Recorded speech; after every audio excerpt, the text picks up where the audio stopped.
تو ڈاکٹر صاحب ہم دیکھتے ہیں کہ آپ نوجوانوں میں بہت مقبول ہیں. آج کی جو نوجوان نسل ہے آپ کے بیانات کو، آپ کی گفتگو کو سننا بے حد پسند کرتی ہے. تو کیا میسج دینا چاہیں گے آپ نوجوانوں کو سیرت کے مطالعے اور سیرت نگاری کے حوالے سے؟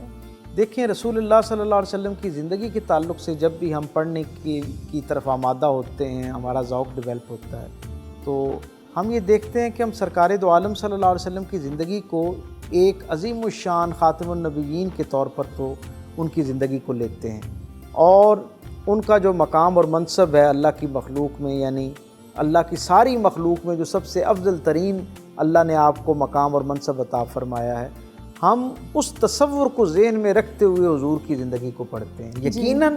اس نسبت سے بھی جو حضور کی زندگی سے خیر ہم تک پہنچتا ہے وہ ہمارے ایمان میں اضافے کا باعث بنتا ہے، ہمارے تصورات کی بالیدگی اور طہارت کا باعث بنتا ہے، ہمارے دلوں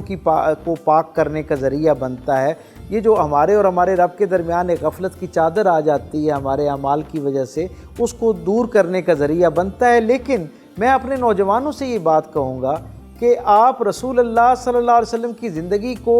ایک عظیم الشان نبی کے طور پر تو ان کی زندگی کو پڑھا ہی جائے، لیکن ایک عظیم الشان اور کامل ترین انسان کی زندگی کے طور پہ لازمی پڑھنا شروع کریں، تاکہ اس زندگی کے اندر جو میرے لیے اور آپ کے لیے بطور انسان ایک عظیم الشان رہنمائی کا خزانہ موجود ہے، اس تک ہماری رسائی ہو سکے. جناب علی کرم اللہ وجہ کریم سے کسی نے پوچھا تھا کہ رسول اللہ صلی اللہ علیہ وسلم کیا ہماری طرح کے انسان تھے؟ تو جناب علی کرم اللہ وجہ کریم پر گریہ کی کیفیت طاری ہو جاتی ہے، اور آپ ایک عجیب جلال اور کرب کے ساتھ ایک عظیم الشان راز سے پردہ اٹھاتے ہوئے نظر آتے ہیں. آپ مجلس کو مخاطب کرتے ہیں اور کہتے ہیں رسالت مآب صلی اللہ علیہ وسلم کی طرف اشارہ کرتے ہوئے کہ وہ ہم جیسا نہیں تھا، وہ ہم جیسا نہیں تھا. اور تیسری مرتبہ قسم کھاتے ہوئے آپ یہ کہتے ہیں کہ اللہ کی عزت کی قسم، وہ ہم جیسا نہیں تھا لیکن ہم جیسوں کی ہدایت کے لیے ہم جیسا بنا کر بھیجا گیا. سبحان اللہ. رسول اللہ صلی اللہ علیہ وسلم کی زندگی جو ہے وہ اتنی عظیم الشان ہے اور اس کے اندر ہدایت کا یہ عالم ہے. آپ تصور کیجئے یہ اتنی عظیم زندگی ہے اور اتنی کامل زندگی ہے، اتنی مکمل زندگی ہے کہ اس زندگی کے ایک جز کا نام قرآن ہے. قرآن جسے کائنات کے سارے لوگ، غیر متعصب لوگ اللہ کا کلام کامل تصور کرتے ہیں نا، وہ کلام کامل میرے اور آپ کے رسول کی زندگی کا ایک جز ہے. تصور کیجئے جس زندگی کے ایک جز کا نام قرآن ہے، اس زندگی کی کل کا نام کیا عظیم الشان ہوگا. اس کے اندر جس کے جز میں اتنی اللہ کے اسرار، راز، ہدایت، حکمت، رحمت موجود ہے، اس پوری زندگی کے اندر اللہ رب العزت کی طرف سے خیر کے، رحمت کے، برکت کے کتنے خزانے موجود ہوں گے. میں ہمیشہ یہ کہا کرتا ہوں کہ میرے کریم رسول کا لایا ہوا پیغام اور زندگی جو ہے وہ اتنی ہدایت سے بھرپور ہے کہ آپ کا لایا ہوا پیغام بندے کو طہارت گاہ میں ہدایت اور رہنمائی سے محروم نہیں کرتا، جو بہت ایک نجی نوعیت کا اور غیر اہم معاملہ ہے. تصور کیجئے کہ جو زندگی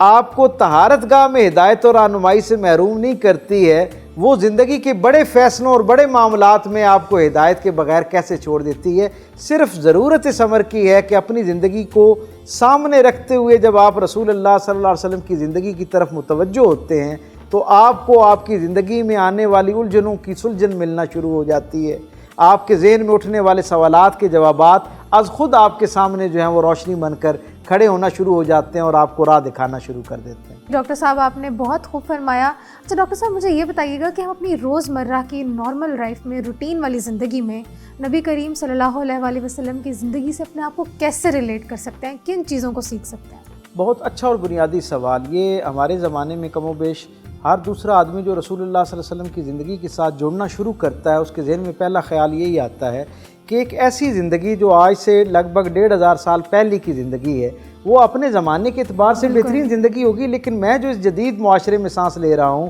ایک جدید انوائرمنٹ کے اندر اپنی زندگی کو آگے بڑھا رہا ہوں، کیا میری زندگی کے سارے تقاضوں اور سارے سوالوں کا جواب اس میں موجود ہے؟ تو میں اکثر یہ کہا کرتا ہوں کہ میرے جو رسول کی زندگی ہے نا، یہ ظاہری طور پر دیکھا جائے تو کتنی ایک عام سطح کی زندگی ہے. زندگی میں نہ جانے کتنے لوگ ایسے ہوں گے جن کی پیدائش پر ان کے سر پہ یتیمی کا سایہ جو ہے وہ منڈلا رہا ہوگا، کتنے لوگ ایسے ہوں گے جنہیں اس طرح کی مشقتوں سے گزرنا پڑا ہوگا، کتنے لوگوں کو اس طرح ہجرت کرنا پڑتی ہے، کتنے لوگوں کو میدان عمل میں اتر کر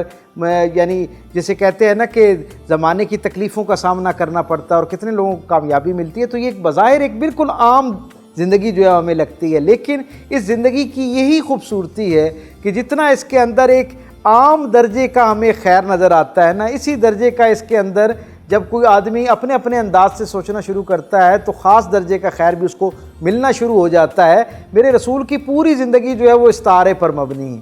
یعنی ہر آدمی جسے ظاہری طور پر والدین کا بے شک سایہ میسر بھی ہو نا، زندگی میں کہیں نہ کہیں اسے یتیمی کا احساس ہونا شروع ہوتا ہے۔ اللہ نے رسول کی زندگی میں یتیمی رکھی اس لیے تاکہ میری اور زندگی میں جب کبھی یہ مرحلہ آئے تو ہمیں پتہ ہو کہ ہم نے اس وقت اس مرحلے کے ساتھ کیسے ڈیل کرنا ہے اور کیا سیکھنا ہے۔ ہر آدمی کی زندگی میں کہیں نہ کہیں غار ہرا بھی ہوا کرتا ہے، ہر آدمی کی زندگی میں کہیں رات کے پچھلے پیر ساری سچائی پر ہونے کے باوجود اسے ایک قدم پیچھے ہٹتے ہوئے ہجرت کرنا پڑتی ہے۔ اور یقین مانیں کہ ہر وہ شخص جس کی زندگی کے اندر ہجرت موجود ہوتی ہے، ہر وہ شخص جس کی زندگی کے اندر بدر اور احد جیسے ماجرے موجود ہوتے ہیں، جب وہ اللہ کے ساتھ رسول رحمت کی زندگی سے روشنی لیتے ہوئے ایک توکل کا رشتہ قائم کر لیتا ہے تو پھر اللہ اس کو اس وقت تک موت نہیں دیتا جب تک اس کی زندگی کے اندر فتح مکہ والا معاملہ نہیں آ جاتا۔ سبحان اللہ۔ اب اس کی زندگی کے اندر وہ لافانی عزت دوبارہ نہیں لوٹائی جاتی جیسے رسول اللہ صلی اللہ علیہ وسلم کی زندگی کے اندر اللہ نے حضور کی زندگی میں یہ آثار رکھ کے، یہ احوال رکھ کے آپ کو اور مجھے یہ تربیت دی ہے کہ جب ہم زندگی میں ان مراحل سے گزریں تو ہمیں اس وقت کیسے ریئیکٹ کرنا ہے۔ تو اس اعتبار سے یہ ہر زمانے کے لوگوں کے لیے خیر کا ایک عظیم الشان خزانہ ہے۔ صرف سادہ بات یہ کہ آپ اس سے ریلیٹ کیسے کرتے ہیں، ریلیٹ کرنے کے حوالے سے ہمیں محنت کرنے کی ضرورت ہے۔